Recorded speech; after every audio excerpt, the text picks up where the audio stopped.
नमस्कार बच्चों। अब हम आगे का जो टॉपिक है वो डिस्कस करेंगे एम्ब्रियोनिक डेवलपमेंट, भ्रूणी विकास का। निषेचन और रोपण होने के बाद जाइगोट का डेवलपमेंट हुआ, मॉरूला बना, मॉरूला से अब वो नीचे एंडोमेट्रियम में आया और उन्होंने अपने आप को गर्भाशय की दीवार में स्थापित कर लिया पोषण के लिए। ठीक है, अब यहाँ से आगे की हम प्रक्रिया देखते हैं। यहाँ पर 2-3 टर्म्स हैं जो मैं आप लोगों को बताती हूँ, जो आप लोगों को पता होना चाहिए कि कंफ्यूजन होता है कभी कभी कि भ्रूण कब कहेंगे, फीटस शब्द आता है, इन्फेंट शब्द आता है, तो उसे कब कब किस दौरान किस अवस्था में हम उस शब्दों को प्रयोग करते हैं। तो जब जाइगोट बनने के 10 सप्ताह तक की अवस्था को हम भ्रूण कहेंगे। जाइगोट से 10 सप्ताह तक की अवस्था को भ्रूण कहते हैं। और 10 सप्ताह के बाद जब तक वह माँ के गर्भ में रहता है, यानी जन्म से पूर्व तक, 10 सप्ताह से जन्म के पहले तक पूरी अवस्था को हम फीटस कहते हैं। और जन्म लेने के बाद बच्चा जब माँ के गर्भ से बाहर आ जाता है, उस जन्म के बाद से 1 साल तक हम उसे इन्फेंट कहते हैं, नवजात शिशु। तो भ्रूण, फीटस और इन्फेंट कब किस किस अवस्था में कहते हैं, ये आप लोगों को पता होना चाहिए। तो चलिए अब इसके बाद हम देखते हैं कि गर्भाशय में स्थापित होने के बाद, ये मान लीजिए ये गर्भाशय है,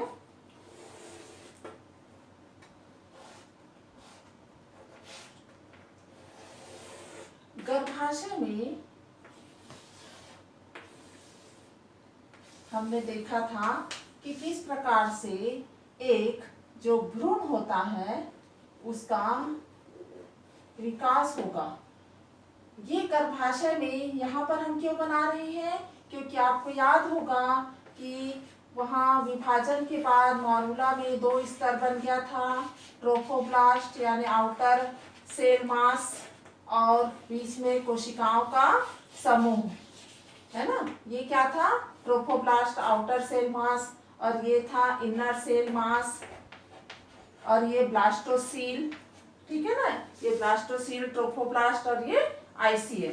तो ये जो ट्रोफोब्लास्ट था, ये ट्रोफोब्लास्ट ही बाहरी स्तर जो होता है वो एक उंगली के जैसा यहाँ पर रचना बना लेती है आगे एंडोमेट्रियम वॉल में, और यहाँ पर ये धस जाती है। इस उंगली जैसी जो रचना है इसे हम कहते हैं कोरियानिक विलाई, कोरियानिक विलाई कहते हैं। ये आउटर ट्रोफोब्लास्ट लेयर डेवलपमेंट कर करके ये एंडोमेट्रियम वॉल में धस जाती है और ये उंगली जैसी रचना बना लेती है जिसे कोरियानिक विलाई कहते हैं। और आगे ये जो कोरियानिक विलाई है ये गर्भाशय के यहाँ पर पूरे टिश्यूज है, ये पूरा टिश्यूज के साथ मिल करके और मैटरनल ब्लड यानी मातृ रक्त के साथ मिल करके एक रचना बना लेती है जिसे हम प्लेसेंटा कहते हैं। इसे हम क्या कहेंगे, प्लेसेंटा या अपरा, है ना, प्लेसेंटा या अपरा। तो ये किससे बनता है, इस कोरियानिक विलाई और इस कोरियानिक विलाई के साथ में गर्भाशय, इसके साथ क्या जुड़ता है, गर्भाशय का ऊतक, गर्भाशयी ऊतक, यूटेराइन टिश्यू, गर्भाशयी ऊतक कोरियानिक विलाई के साथ में, और साथ में मैटरनल ब्लड, मातृ रक्त। ये मातृ रक्त, कोरियानिक विलाई और गर्भाशयी ऊतक, ये तीनों मिल करके एक संरचनात्मक और क्रियात्मक एक संगठन बना लेते हैं जिसे प्लेसेंटा या अपरा कहते हैं। ये क्या करेगा, ये एक इस नली के एक रस्सी जैसी रचना बन जाती है जो कि सीधे भ्रूण से जुड़ी रहती है, और इस रचना को हम कहते हैं अम्बिलिकल कार्ड या नाभि रज्जु, अम्बिलिकल कार्ड या नाभि रज्जु कहते हैं। और इसी नाल के द्वारा ही भ्रूण और माता का संपर्क रहता है। इस अम्बिलिकल कार्ड के द्वारा ही भ्रूण का और मां से संपर्क रहता है। इस प्लेसेंटा में पूरा गर्भाशय ऊतक, रक्तवाहिनियां, ये सब पूरा कोरियोनिक विलाई ये सब जुड़े रहते हैं और इस नली के द्वारा इस भ्रूण को ऑक्सीजन और पोषण प्रदान करते हैं मां के रक्त के द्वारा ही। और फिर इस भ्रूण का कार्बन डाइऑक्साइड और उत्सर्जी पदार्थ भी इसी अम्बिलिकल कार्ड के द्वारा ही वापस मां के रक्त में चला जाता है। तो यहाँ पर एक कड़ी का काम करता है ये अम्बिलिकल कार्ड और मां और भ्रूण के बीच में। ठीक है, तो इस प्रकार ये अम्बिलिकल कार्ड है, ये प्लेसेंटा है और ये भ्रूण है। तो ये पूरा रचना किससे बनी थी? ट्रोफोब्लास्ट से, आउटर सेल मास से। अब हम बात करते हैं ICM की, इनर सेल मास। ये जो इनर सेल मास है, अंतः कोशिकाओं का जो समूह है, ये इसमें आगे विभाजन की प्रक्रियाएं होती रहती हैं और इसमें 3 लेयर बनता है, 3 स्तर बनता है, एक्टोडर्म, मेसोडर्म और एंडोडर्म। एक्टोडर्म, मेसोडर्म और एंडोडर्म, इस प्रकार ये 3 लेयर का निर्माण होता है। ये 3 लेयर का डिटेल NCERT में नहीं दिया है, इसको हमें बहुत ज्यादा डिटेल में नहीं पढ़ना है। इनर सेल मास में 3 लेयर के द्वारा यानी एक्टो, मेसो और एंडो, ये जो 3 स्तर बनते हैं, इन्हीं 3 स्तर के द्वारा शिशु के समस्त अंगों का निर्माण अलग अलग स्तर के द्वारा किया जाता है। इसी इनर सेल मास में स्टेम सेल्स भी होता है और स्टेम सेल्स की विशेषता होती है कि वो किसी भी शरीर के किसी भी अंग और ऊतक को निर्माण करने की वो क्षमता रखते हैं। तो स्टेम सेल्स भी इनर सेल मास में होता है और ये 3 लेयर बना लेते हैं और इन 3 लेयर के द्वारा आगे शिशु का विकास समस्त अंगों का होता है। किस किस समय में कौन कौन से शिशु का आगे डेवलपमेंट किस प्रकार से होता है वो हम देखेंगे। जब भ्रूण 1 महीने के अंत तक उनमें हृदय की धड़कन, हार्ट बीट सुनाई देने लगती है, हृदय की धड़कन सुनाई देने लगती है 1 महीने के अंत तक। 2 महीने के अंत तक 2 महीने के अंत तक उसमें जो फीटस है उसमें उंगलियां और पैर बन जाते हैं, पाद और उंगलियां बन जाते हैं और 3 महीने के अंत तक आते आते प्रमुख अंग तंत्र बन जाते हैं, प्रमुख अंग तंत्र बन जाते हैं और 5 महीने के अंत में जब आते हैं तो पहली गतिशीलता महसूस होती है, यानी वो मूवमेंट करना शुरू कर देता है फीटस, पहली गतिशीलता। और पहली गतिशीलता के साथ साथ सिर में बाल भी आ जाते हैं। ठीक है, और 6 महीने के अंत तक आते आते पूरे शरीर में कोमल बाल आ जाते हैं, पूरे शरीर में कोमल बाल आ जाते हैं और पलकें खुल जाती हैं, पलकें भी खुल जाती हैं। और उसके बाद हम जानते हैं कि 9 महीने के अंत तक जो फीटस होता है वह पूर्ण विकसित हो जाता है। तो ये आपको ध्यान में रखना है। लेयर में आपको ये 3 लेयर बनाना है, इसी लेयर में अलग अलग अंगों का निर्माण होगा और ये आपको ध्यान में रखना है। 1 महीने के अंत तक हार्ट बीट सुनाई देता है, डॉक्टर स्टेथोस्कोप से बच्चे का जो भ्रूण है वो हार्ट बीट उनका चेक कर सकते हैं। 5 महीने के अंत तक जब 5 महीना गर्भ में फीटस रहता है तब वो फर्स्ट मूवमेंट उसका शुरू हो जाता है ना। तभी एक माँ को महसूस होता है कि अंदर में जो फीटस है वो मूवमेंट करना शुरू कर देता है, सिर में बाल आ जाते हैं। और इस प्रकार 9 महीने के अंत तक जो भ्रूण होता है वो पूर्ण रूप से विकसित हो जाता है यहाँ गर्भाशय में। ठीक है, अब हम आगे देखते हैं कि गर्भाशय में पूर्ण विकसित होने के बाद में बाहर जो निकलने की क्रिया होती है, शिशु जब माँ के गर्भाशय से बाहर निकलता है उसे हम प्रसव कहते हैं, पार्च्यूरेशन कहते हैं। पार्च्यूरेशन की क्रिया में, प्रसव की क्रिया में हार्मोन्स बहुत इम्पॉर्टेंट भूमिका निभाते हैं। हार्मोन्स की भूमिका बहुत इम्पॉर्टेंट रहती है और वो हार्मोन्स प्लेसेंटा या अपरा से स्रावित होते हैं। ठीक है, ये जो हार्मोन्स होते हैं जो प्लेसेंटा से स्रावित होते हैं, ये हार्मोन्स बहुत इम्पॉर्टेंट है। जो पहला जो है ये कहाँ से स्रावित हो रहे हैं, प्लेसेंटा या अपरा से। उसके बाद हम देखेंगे प्रसव की क्रिया, क्योंकि वो उसी से संबंधित है।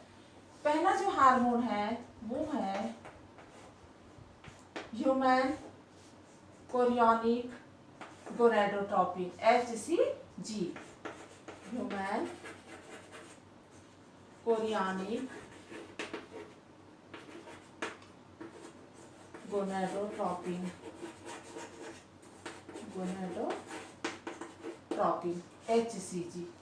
दूसरा है HPL, ह्यूमन प्रोलैक्टिन लैक्टोजन,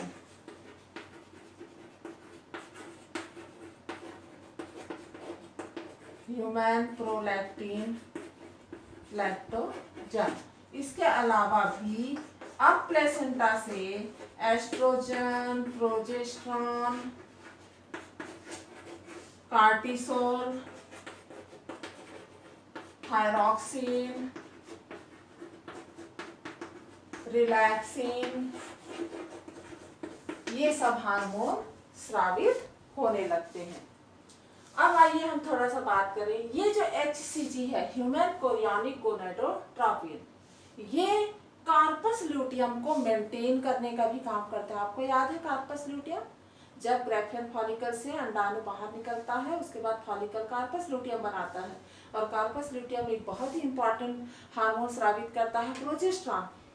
जब तक कार्पस ल्यूटियम रहेगा प्रोजेस्टेरॉन स्रावित होगा, और प्रोजेस्टेरॉन का मुख्य काम क्या है, इस एंडोमेट्रियम की वॉल को मेंटेन करके रखना। तो अभी हमें प्रोजेस्टेरॉन चाहिए, इस एंडोमेट्रियम वॉल चाहिए, एंडोमेट्रियम वॉल विखंडित ना हो इसके लिए कार्पस ल्यूटियम मेंटेन होना जरूरी है। उस कार्पस ल्यूटियम को मेंटेन करने के लिए ये ह्यूमन कोरियोनिक गोनेडोट्रोपिन हार्मोन उसको नियंत्रित करके रखता है। ठीक है, ह्यूमन कोरियोनिक गोनेडोट्रोपिन।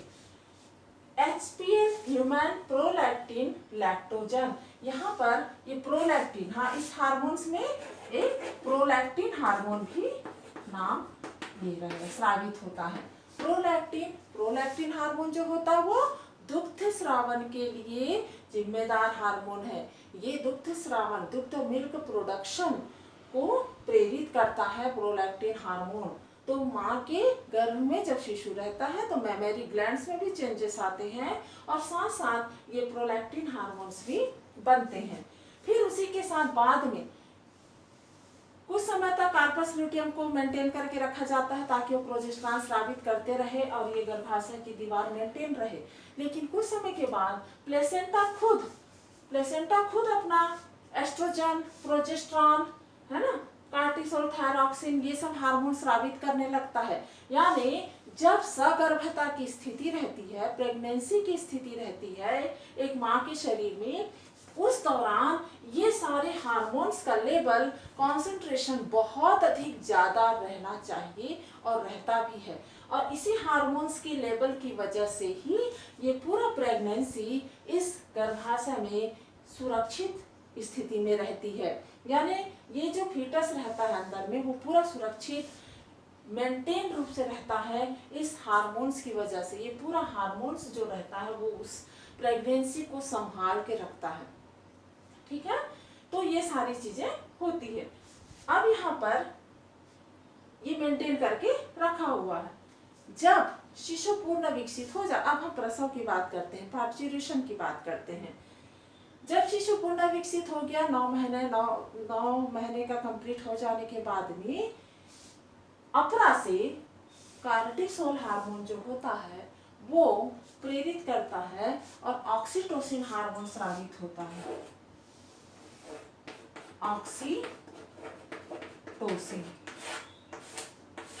ठीक है, ये ऑक्सीटोसिन हार्मोन स्रावित होता तो ये अग्रपीयूष ग्रंथि से ही है, सॉरी, ऑक्सीटोसिन पश्च पीयूष ग्रंथि से स्रावित होता है ना। प्रोलैक्टिन अग्रपीयूष ग्रंथि से स्रावित होता है। तो ये ऑक्सीटोसिन पश्च पीयूष ग्रंथि से स्रावित होता है, आता है।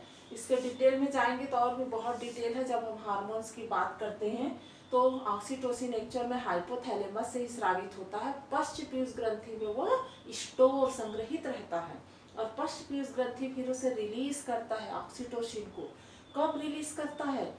एक्चुअल में प्रसव की जो क्रिया है वो एक न्यूरो एंडोक्राइन पूरा क्रिया विधि पर आधारित है। यानी प्रसव की क्रिया एक कार्टिसोल जो होता है वो एक उद्दीपन प्रेरित करता है और कार्टिसोल उद्दीपन प्रेरित करेगा तो ये ऑक्सीटोसिन स्रावित होकर के आएगा यहाँ।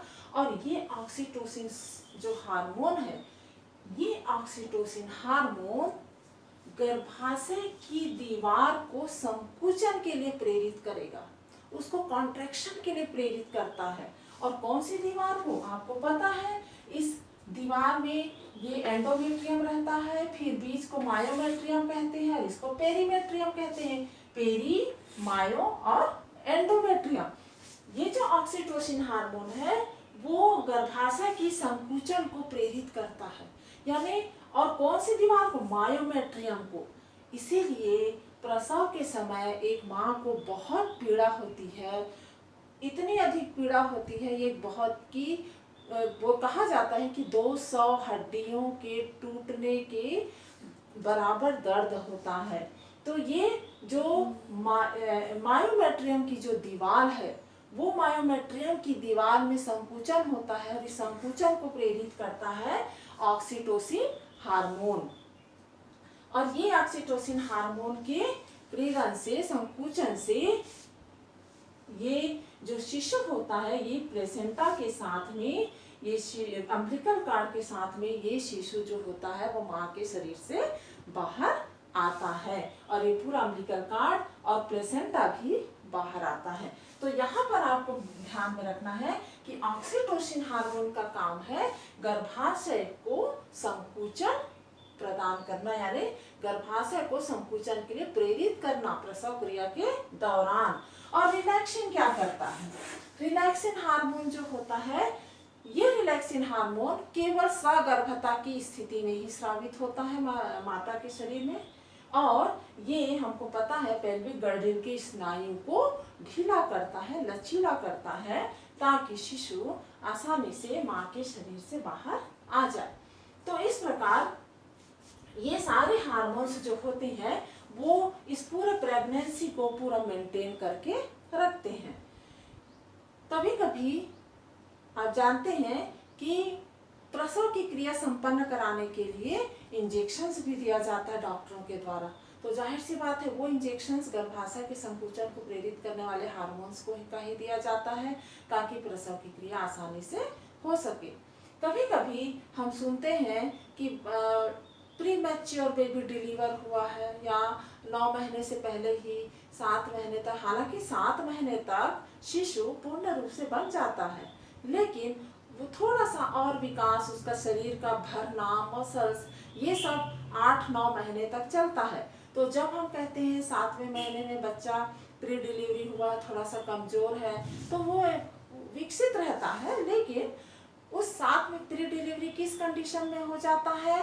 जब गर्भाशय में संकुचन पहले ही शुरू हो जाता है, ऑक्सीटोसिन हार्मोन का स्रावन पहले हो जाता है और गर्भाशय में संकुचन पहले हो जाएगा तो वो बेबी जो होता है वो पहले ही माँ के शरीर से बाहर आ जाता है। इसे हम प्री डिलीवरी कहते हैं, प्री मैच्योर डिलीवरी कहते हैं। तो इस प्रकार से प्रसव की क्रिया संपन्न होती है।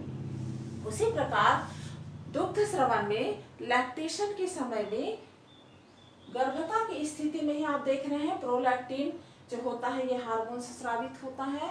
ये प्रोलैक्टिन हार्मोन दुग्ध स्रावण के लिए रिस्पॉन्सिबल है, मिल्क प्रोडक्शन के लिए। और उसी प्रकार ऑक्सीटोसिन भी दुग्ध के स्रावण के लिए, दोनों के लिए रिस्पॉन्सिबल होता है, प्रोलैक्टिन और ऑक्सीटोसिन। तो ऑक्सीटोसिन गर्भाशय के संकुचन को भी प्रेरित करता है और दुग्ध स्रावण को भी प्रेरित करता है, और प्रोलैक्टिन दुग्ध निर्माण को प्रेरित करता है, प्रोलैक्टिन।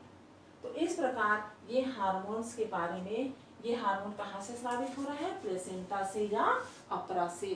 तो अपरा के कार्य अलग से पूछा जाता है, इसमें आप बता सकते हैं प्लेसेंटा या अपरा कैसे बना। कोरियानिक विलाई, गर्भाशयी ऊतक और मातृ रक्त, इन तीनों का एक कार्यात्मक और संरचनात्मक संगठन बन जाता है जिसे हम एपिरा या प्लेसेंटा कहते हैं। इसी के द्वारा भ्रूण को पोषण और ऑक्सीजन पहुंचाया जाता है, एक रज्जु के द्वारा, एक कार्ड के द्वारा जिसे हम अम्बिलिकल कॉर्ड कहते हैं। और साथ ही शिशु का जो कार्बन डाइऑक्साइड है, उत्सर्जी पदार्थ है, वो इसी अम्बिलिकल कार्ड के द्वारा माँ के रक्त से बाहर निकल जाता है। तो इस प्रकार ये पूरा प्रसव की क्रिया और पूरा एम्ब्रियोनिक डेवलपमेंट और प्रसव की क्रिया के बाद एक शिशु माता के शरीर से बाहर निकलता है। तो इस प्रकार बच्चों ये चैप्टर हमारा यहीं पर ख़त्म होता है, और इस चैप्टर का आप लोग बहुत अच्छे से नोट्स बनाइए, और कुछ डाउट होता है तो आप उसे मुझसे पूछ सकते हैं नीचे कमेंट बॉक्स में जाकर के। कुछ डाउट या कुछ क्वेश्चंस है तो उसे आप मुझसे पूछ सकते हैं। अब आगे हम अगला चैप्टर शुरू करेंगे फिर से, ठीक है। तो इसका आप लोग अच्छे से तैयार कर लीजिए सारे नोट्स।